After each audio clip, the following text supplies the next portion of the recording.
తాకట్లో ఉన్న మీ బంగారాన్ని విడిపించి ఆ రోజు ఆన్లైన్ రేటుకి కొంటాం. Sharma gold company. నమస్కారం అండి, వెల్కమ్ టు సుమన్ టీవీ. నేను గీతాంజలి. ఇవాళ మనతో పాటు ఉన్న అతిథి సాగర్ సింధూరి గారు, మదనపల్లిలో ఉన్నటువంటి మహర్షి తపోవన ఆశ్రమ నిర్వాహకులు. మరి ఇవాళ సుమన్ టీవీ స్టూడియోకి వారు వచ్చారండి. వారితో మాట్లాడి చాలా ముఖ్యమైన విషయాలు తెలుసుకుందాం. గురుగారితో మాట్లాడదాం. గురుగారు నమస్కారం అండి. నమస్తే అమ్మా. గురుగారు, జ్ఞాపక శక్తి పెరగాలంటే దేని వల్ల సాధ్యం అవుతుందంటారు? ఎందుకంటే కొన్ని బాగానే గుర్తుంటాయండి, కొన్ని అస్సలు గుర్తుండవు. అంటే ఉదాహరణకి అనవసరమైనవి ఎక్కువ గుర్తుంటాయి, అవసరమైనవి ఎక్కువ గుర్తుండవు. పిల్లల విషయంలో మాట్లాడతారు. ఇప్పుడు ఎగ్జామ్స్ టైం కూడా కాబట్టి సాధారణంగా కాన్సన్ట్రేషన్ అనేది అందరికీ అవసరమే, కానీ ఎక్కువగా పిల్లల విషయం మాట్లాడుకుంటే పిల్లల్లో జ్ఞాపక శక్తి పెరగాలన్నా, సాధారణంగా మనిషికి ఒక దానిపైన కాన్సన్ట్రేషన్ పెరగాలన్నా, లేకపోతే ఏదైనా చూసింది అది అలా గుర్తుండాలన్నా కూడా, అంటే ఇవి చక్రాస్తో సంబంధం ఉందా, లేకపోతే మన బాడీ అయినా, వేటికి సంబంధం ఉంటుంది, ఎలా మేము వాటిని పెంపొందించుకోవాలి? జ్ఞాపక శక్తి అనేది కంప్లీట్ గా మన యొక్క బ్రెయిన్ కు సంబంధించినటువంటి ట్రైనింగ్. ఇది జ్ఞాపక శక్తి పెరగాలంటే మన బ్రెయిన్ కు మనం ట్రైనింగ్ ఇవ్వాల్సిందే. ట్రైనింగ్ ఇవ్వకుండా జ్ఞాపక శక్తి అనేది పెరగదు. ఓకే.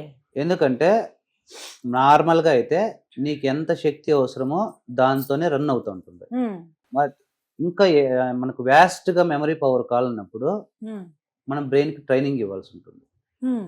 కొందరికి ఈ ట్రైనింగ్ లేకుండానే, అంటే కొత్తగా ట్రైనింగ్ తీసుకోకుండానే చాలా జ్ఞాపక శక్తి ఉంటుంది. కానీ వాళ్ళ విషయంలో కూడా ఈ ట్రైనింగ్ వాళ్ళకి తెలియకుండానే జరిగి ఉంటుంది. They have train the brain. అవును, ట్రైన్ అయ్యారు, బట్ వాళ్ళకి తెలియదు. బట్ వాళ్ళు ఆ పాత్రలో వాళ్ళు దాన్ని సాధన చేసి ఉంటారు. ఎలాగంటే మామూలుగా సింపుల్ ఇది. అంటే మనకు కొన్ని విషయాలు గుర్తుంటాయి. చూడండి, కొన్ని విషయాలు కదా, మన కళ్ళు లక్షల కొద్ది విషయాలను చూస్తాయి రోజులో. చాలా మాకు చెట్లు పుట్టలు తప్ప ఏముండవు.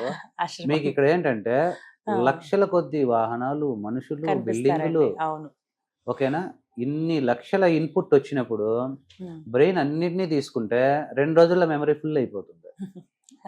అంతే కదా. కాబట్టి బ్రెయిన్ ఇలా, దీనికి చాలా డేంజర్. అది మొత్తం బ్రెయిన్ స్టోరేజ్ ఫిల్ అయిపోవడం కూడా చాలా డేంజర్. ఎక్కువ డేటా స్టోర్ అయిపోవడం. అందుకని బ్రెయిన్ కు ఒక సిస్టమ్ ఉంటుంది. అంటే ఇంపార్టెంట్ దాన్ని మాత్రమే అలో చేయడం అనమాట. దీనికి ఒక సిస్టమ్ బ్రెయిన్ కు ఉంటుంది. బ్రెయిన్ మన బ్యాక్ స్టెమ్ లో బ్రెయిన్ కింద కాండం ఉంటుంది కదా, అక్కడ రాస్ అంటారు దీన్ని, రెటిక్యులేటరీ యాక్టివేటింగ్ సిస్టమ్. ఇది బ్రెయిన్ లో ఒక అవయవం అనమాట, ఒక వ్యవస్థ. దీని పని ఏమంటే ఇంపార్టెంట్ దాన్ని మాత్రమే బ్రెయిన్ లో స్టోర్ చేయడం, అన్ఇంపార్టెంట్ ని వదిలేయడం. మరి దీనికి ఎలా తెలుస్తుంది ఇంపార్టెంట్ అన్ఇంపార్టెంట్ అని? అంటే సింపుల్. నువ్వు ఏదైనా ఒక విషయానికి ఒక ఎమోషన్ యాడ్ చేశారు అనుకోండి, దట్ ఫీల్స్ ఇంపార్టెంట్. అర్థమవుతుందా? ఏదైనా ఒక దృశ్యానికి ఫన్ కానీ, భయం కానీ ఏదో ఒకటి యాడ్ చేస్తే అది ఇంపార్టెంట్ అని అర్థం చేసుకుంటుంది. ఇప్పుడు మనం రోడ్లో 100 కార్లు పోతుంటాయి, మనం ఎమోషనల్గా ఏమి చూడం కదా. కానీ నీకు బాగా ఇష్టమైన కలరు కారు కనిపిస్తుంది అనుకో, ఆటోమేటిక్గా ఒక ఎమోషన్ దాంతో కనెక్ట్ అవుతుంది. అప్పుడు ఆ కార్ నీకు గుర్తుంటుంది, దాని నెంబర్ గుర్తుంటుంది. అవునా కదండి? అంటే మనము సాధారణంగా ఒక విషయానికి ఎమోషన్ యాడ్ చేస్తే చాలా అద్భుతంగా, అది భయంకరమైన ఎమోషన్ అయినా లేదా చాలా ఫన్ తమాషాగా అయినటువంటి ఎమోషన్ అయినా, ఇది ఈ విధంగా ఎమోషన్. ఇప్పుడు మీ జీవితాన్ని కూడా గమనిస్తే ఇలాంటి ఎమోషనల్ ఈవెంట్స్ గుర్తుంటాయి, కానీ మిగిలినవన్నీ మర్చిపోతాం. ఇప్పుడు చిన్నప్పుడు స్కూల్ డేస్ లో గుర్తుండడం అంటే రోజు జరిగిన చెప్పలేరు. ముఖ్యంగా ఏవి జరిగి ఉంటాయో, చాలా ఆనందాన్ని కలిగించేటివో, విషాదాన్ని కలిగించేటివో.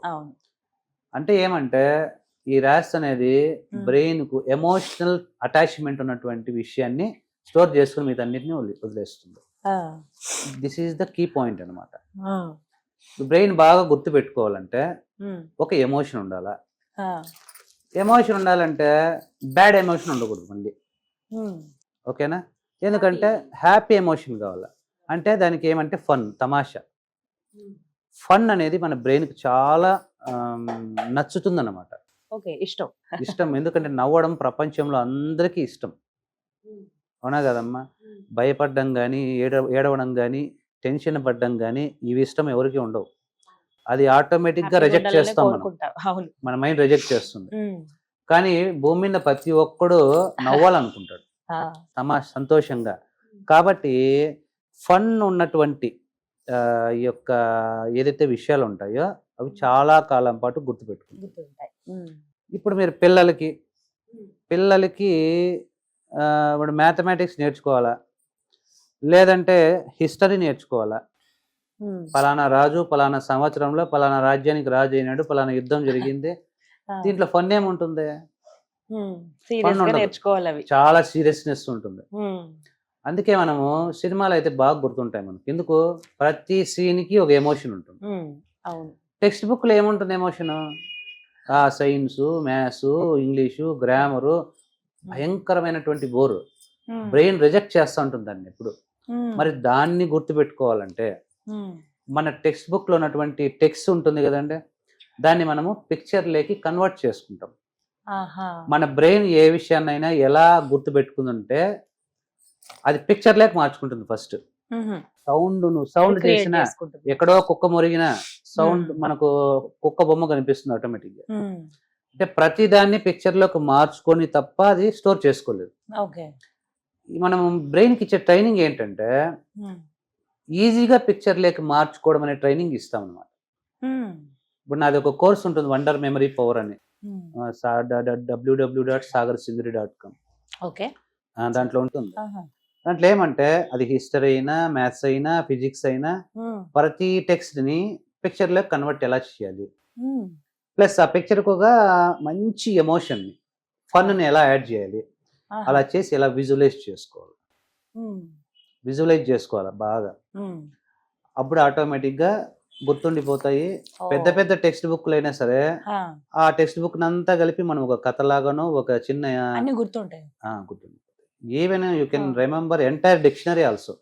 అబ్బో, అది చాలా కష్టం కదా. అదే మన టెక్నిక్ తెలియనప్పుడు కష్టమే. చిన్న టెక్నిక్ తెలియాలి. టెక్నిక్ తెలియకపోతే అది అసాధ్యం. టెక్నిక్ తెలిస్తే ఇంతేనా అనుకుంటాం. సో ఇవి పిల్లలకి చెప్తే ఆటోమేటిక్ గా వాళ్ళకి అన్ని గుర్తుంటాయి.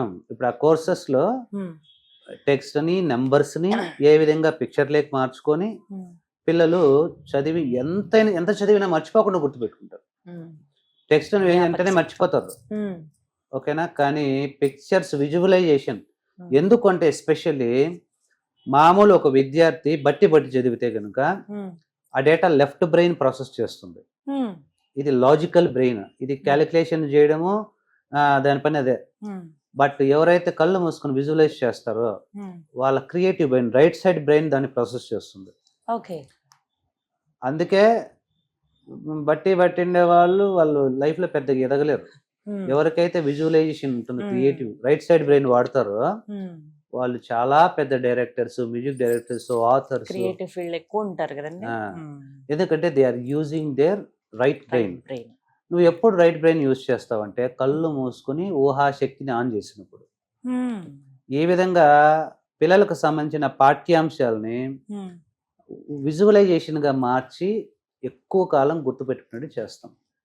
అది ఆ టైప్ ఆఫ్ ట్రైనింగ్ ఎవరైతే తీసుకుంటారో వాళ్ళకి ఆబ్వియస్లీ మెమరీ పవర్ చాలా బాగుంటుంది. ఎలా రూట్స్ ను గుర్తుపెట్టుకోవాలి, ఎలా మ్యాప్స్ ను ఎలా గుర్తుపెట్టుకోవాలి, ఇవన్నీ కూడా ఉంటాయి అన్నమాట. కాబట్టి జ్ఞాపక శక్తి స్వతహాగా పెరగదు, దానికి మనం ట్రైనింగ్ ఇవ్వాలి. కొంతమంది ప్రతిదాన్ని ఎమోషనల్ గానే గుర్తు పెట్టుకుంటూ ఉంటారు, అంటే annoyingly they are giving the training అన్నమాట. కనెక్ట్ చేసుకుంటూ ఉంటారు ప్రతిదీ. సో అలా కాన్సన్ట్రేషన్ అనేది పెంచొచ్చు, కాన్సన్ట్రేషన్ పెంచొచ్చు, జ్ఞాపక శక్తి కూడా పెంచొచ్చు. అవునమ్మా, ఇది పిల్లలకి చాలా ఉపయోగపడుతుంది గురుగారు. ఇవి ఆన్లైన్ క్లాసెస్ ఉన్నాయండి? ఉన్నాయి. సో వాళ్ళు కూడా నేర్చుకోవచ్చు. నేను యాక్చువల్ గా దాదాపు ఒక 3 years పాటు దాదాపు ఒక 500 స్కూల్స్, గవర్నమెంట్ స్కూల్ పిల్లలకి ట్రైనింగ్ నేను ఇచ్చాను, ఫ్రీగా ఇచ్చాను. సూపర్. బుక్స్ కూడా ఇచ్చాను, ఎలా నేర్చుకోవాలి, ఎలా దీన్ని ఏకాగ్రత ఎలా పెంచుకోవాలి. సో ఇలా ఈ ప్రయత్నం చేస్తే డెఫినెట్ గా ఏదైనా ప్రయత్నం చేతనే సిద్ధిస్తుంది. ప్రాక్టీస్ అంతే makes man perfect. There are no shortcuts actually. Everyone perfect అని చెప్పాలి. అవునండి, షార్ట్ కట్ లో ఇప్పటికిప్పుడేవో ఆనందాన్ని ఇస్తాయేమో కానీ లాంగ్ రన్ లో అవి ఎప్పటికీ పనిచేయవు. రైట్, చాలా క్లియర్ గా ఎక్స్ప్లెయిన్ చేశారు గురువు గారు. థ్యాంక్ యూ అండి.